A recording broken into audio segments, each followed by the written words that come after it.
In 1996, McFarlane Toys released the fifth series of action figures in their popular Spawn toy line. Each wave introduced new versions of Spawn throughout time, such as Ninja Spawn or Viking Spawn. And today, we're going to be taking a look at yet another variation, Nuclear Spawn, here on Creed's Collection.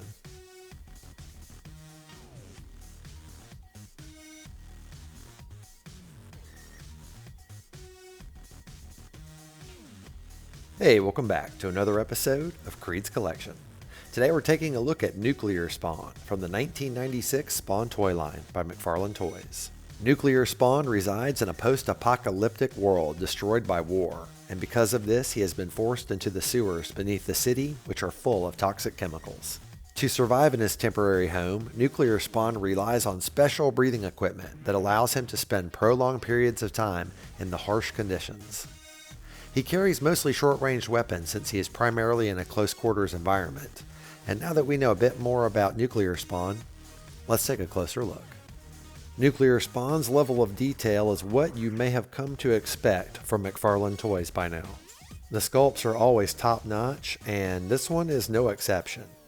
I pretty much like everything about the way this figure looks, from his amazing armor to the tubes coming out of his face to the stitches in his forehead. But there's a lot more that makes this guy great. The paint application is incredible. Look at all the wet, bloody, chunky mess that's painted on there. I really don't think the video is doing it justice. It looks really nice in person. His belt buckle is a skull, like a lot of the Spawns. Zombie Spawn had that as well, if you remember. And this hole right here is where you put the tube that connects to the gun that goes in this hand. It's specially molded to hold the giant gun, and his other hand is molded into a fist, but it also has a spot in it where you can stick his shotgun or his included pipe, both of which we'll check out here in just a bit. As we come down to the legs, you can see the boot on this leg is completely different than the other, and that's because McFarlane seems to hate symmetry. Especially when it comes to boots and armor, he wants it as asymmetrical as possible. On the back side of Nuclear Spawn, you can see the ports on his back where the tubes plug into, and that's one of the coolest things on the back of the figure. I imagine that this is some type of filtration system that allows him to breathe the air, because I don't see any oxygen tanks. But if he's basically an undead zombie, why does he need to breathe anyway? Well, while we mull that over, let's go ahead and take a look at Zombie Spawn's articulation. Here at the knee, he has a 90-degree bend, which is good, because I feel like all action figures should have bendable knees.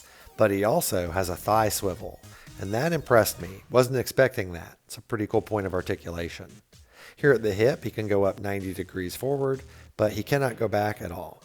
Now for one of my favorite points of articulation, waist swivel. Oh yes, love it, so good. Here at his wrist, he also has a swivel, so you can turn the hand different directions. And then at the forearm, on this arm, he also has a swivel for a little bit of play. His arms can go up at the shoulder and down, of course. Head can turn left and right, but the tubes do get in the way. And that's it. That covers all 12 points of articulation for Nuclear Spawn. Now we're going to take a look at Nuclear Spawn's included accessories like this pipe, which is so detailed you can actually see the threads on it. Not to mention all the different pieces of pipe connected together. This accessory cracks me up, because I imagine he just cracks people over the head with it. It fits in his hand, as you can see, but it is a little loose. It kind of flops around in there. But that's okay, it looks pretty cool, and the idea of him bludgeoning someone with that for some reason amuses me. Nuclear Spawn's second accessory is this shotgun, and I don't know if you can tell, but there's actually extra shells right here on the side. It's a pretty cool detail, I like how they look. Also, it's got the hand pump here for expelling the used shells, and as you can see, it's a little bent. I'm going to have to boil this and straighten it out. There are no shotgun shells on this side, but other than that it looks the same, and it fits into Nuclear Spawn's hand really well. The other hand can only hold the big gun, so you have to put the shotgun in this hand. And I'm a sucker for a shotgun accessory. Nuclear Spawn's last accessory is this ridiculous monstrosity of a gun that has a chain gun down here and a rocket launcher up here. The rubber tube here is what plugs into his stomach, and his hand pops right in here. There's a piece of plastic that his trigger finger goes up under, and then it just kind of links into his wrist, and he holds it quite firmly. I just want to know what this tube is doing. I mean, it's not for air or ammunition, so why is it connected to the gun? The upper barrel is an actual functioning rocket launcher with a spring inside of it, and as you can see, there's a little bit of gray paint here on the side. Included with the rocket launcher is a rat missile. No, I'm not making that up. It's a rat missile. It has a rat head right there, and then the tail is a rat tail. I kid you not. You see? Rat tail. This has got to be one of the weirdest things I've ever seen included with any action figure. So you take it, you put it in the barrel like so, and there you go, it's loaded up. But if you tip it forward, it falls out, so you can't really keep it there. To fire it, you actually put it inside and pull back against the spring. So you pull back and release, and there you go. That's how you fire the missile. Let's see that again in slow motion. You know, the spring could be a bit more powerful and it could fly a bit farther, but overall, it's a pretty cool feature.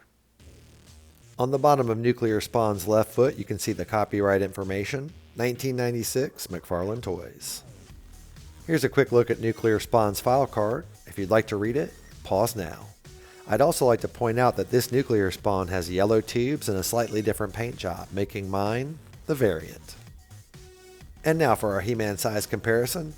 Nuclear Spawn is barely taller than He-Man, and I've found that most of the Spawn figures mix really well with Masters of the Universe. They may have completely different body types, but the themes and look of the figures fit right in. Thank you so much for taking the time to watch my toy retrospective for Nuclear Spawn from the 1996 Spawn toy line by McFarlane Toys. I always expect a high level of detail from McFarlane figures, and this one does not disappoint, but I was not ready for him to have 12 points of articulation. For a McFarlane figure, that's incredible. I hope you enjoyed the video, and if you did, please leave a thumbs up. And if you have any thoughts, please leave a comment. I love reading and responding to them. And while you're at it, if you haven't already, please consider subscribing. I'd really appreciate it since over 80% of my views come from people who aren't subscribed. I do a retrospective on a toy for my vintage collection every Wednesday. So hope to see you next week and every week after, here on KREED'S Collection.